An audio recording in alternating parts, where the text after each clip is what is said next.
want to talk to you today about first, second, and third orders of consequence and how applying this vector to the way that you think can radically change the decisions that you make. Now, Ray Dalio talks about this a lot in his book, Principles. What it really is how you think about the impact of the decisions you make and where they're going to lead. So let me kind of explain it in a way that you might digest. Now, what a lot of people think about, say, going to the gym. What is the first order of consequence of going to the gym? Well, it's going to be hard and you're going to sweat and you're probably going to feel uncomfortable. You might need to get yourself out of bed early. These kind of things don't sound particularly great.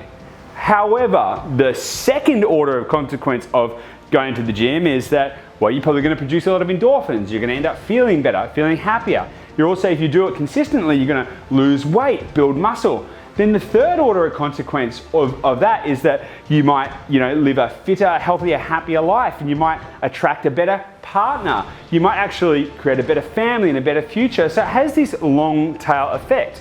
Now, what you really can kind of capture out of that microcosm of chain is that short-term thinking is usually what sabotages people's quest for greatness, whatever that may be in life, in property investing, in business.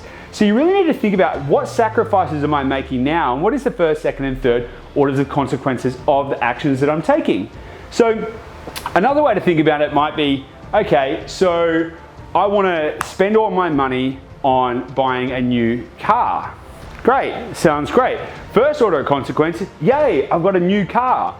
Second order of consequence might be, well, okay, maybe I didn't have enough money to invest in a property, or maybe I didn't have enough money to, help my family when they needed it. There's kind of repercussions that come from these actions and these activities and these decisions that we make that aren't always apparent right away.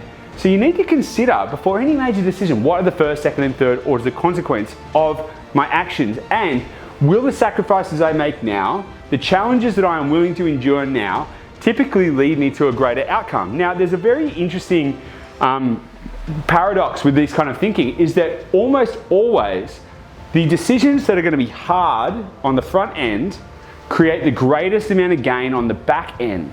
It's usually the things that bring us the most short-term gains at the front end, which lead to long-term negative gains.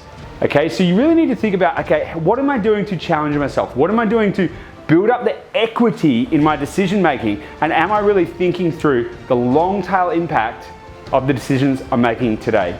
I hope that helps.